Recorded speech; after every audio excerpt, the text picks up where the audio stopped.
নমস্কার, আপনারা দেখছেন নিউজ মুখ্য বার্তা। সকলের সাথে সকলকে নিয়ে নিউজ মুখ্য বার্তা দেখতে চ্যানেলটি সাবস্ক্রাইব করুন।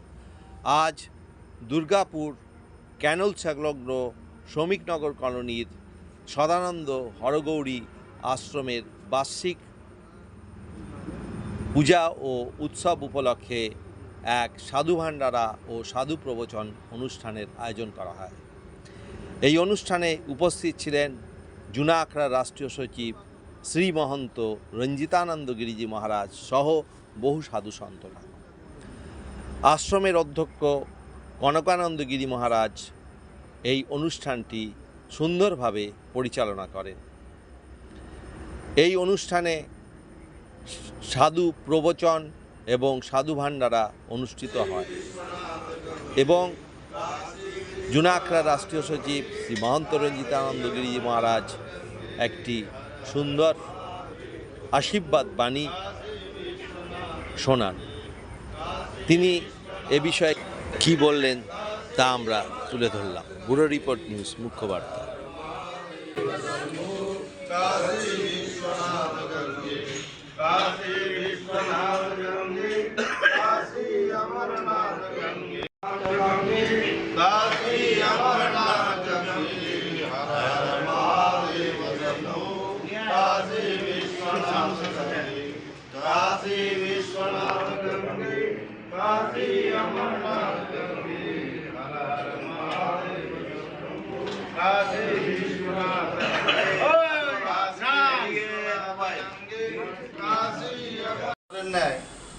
এই বছরেও আমাদের দুর্গাপুর ক্যানেল পাড়ে শ্রমিকনগরের শিশু সমাধি মন্দিরে শ্রী শ্রী সদানন্দ হরগৌরী আশ্রম প্রাঙ্গণে বৈশাখী অমাবস্যা উপলক্ষে শ্রী শ্রী মা দক্ষিণাকালীর বার্ষিক পুজো তথা দ্বিতীয় দিনে আজ সাধু ভাণ্ডারার আয়োজন করা হয়েছে। সেই সাধু ভাণ্ডারার মহতী আয়োজনে উপস্থিত হতে পেরে আমি আমাকে নিজেকে ধন্য মনে করি, গর্ববোধ করছি এবং নিজেকে নিজে সৌভাগ্যবান মনে করছি। এত যে সন্ন্যাসীরা আছেন, সমস্ত সন্ন্যাসী বৃন্দরা এখানে এক থেকে দুইজন বাদ দিয়ে বাকি সব সন্ন্যাসীরা আমাদের গুরু পরম্পরা রয়েছেন। এছাড়াও যারা এক দুজন এক্সট্রা পরম্পরার, তারাও আমাদের জুনা আখড়ার পরম্পরা। এবং সন্ন্যাসীর কোনো জাত হয় না, কোনো পরম্পরা হয় না, কোনো ভেদ নেই। তাই আমরা সব এক পরম্পরা, এক ভাই, এক আত্মা। আমরা জানি যে গৃহে যারা 1 লাখ টাকার অধিক অর্থ ধন উপার্জন করছে প্রতি মাসে, তাদের দ্বারাও এই প্রকার সাধু সেবা করা সম্ভব হয়ে ওঠে না। কিন্তু আমাদের একজন নাগা বাবা, যে কিনা চিরনগ্ন দিগম্বর স্বামী কনকানন্দ গিরি মহারাজ, ওনার পূর্বাশ্রমে উনি ছিলেন এবং এই আশ্রম তৈরি হওয়ার পূর্বে উনি পূর্বাশ্রমে গৃহস্থ জীবনও যাপন করে এসছেন।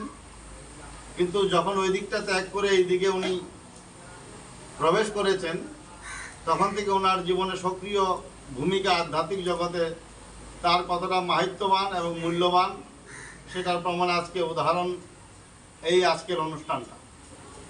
কেননা আমাদের মধ্যে অনেক সন্ন্যাসী আছে, সাধু আছে, যারা সবসময় অন্যের ওখানে গিয়ে শোভাবর্ধন করে এবং অন্যের ওখান থেকে নিজের প্রতিষ্ঠা লাভ করে। এইবার সাধু নিজের আর আপন বা পর কিছু নেই, তথাপি আমাদের দেহের দুটো অবস্থান আছে। একটা হলো আমি সশরীরে যেখানে বাস করছি, আর একটা হলো এই শরীরকে নিয়ে যেখানে আমি ভ্রমণ করছি।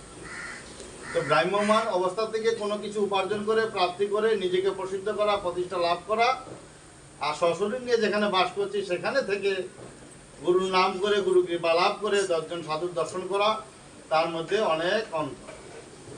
আমি মনে করি সেটা জন্মান্তরীর সাধনা এবং তপস্যার ফলাফলের উপরেই সেটা একমাত্র সম্ভব হয়ে ওঠে।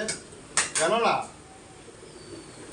এই প্রকার ত্যাগ আর তপস্যার ফল না থাকলে, তপবল না থাকলে এই প্রকার সাধুদের সেবা করা যায় না, এত সাধুদের দর্শন দুর্লভ।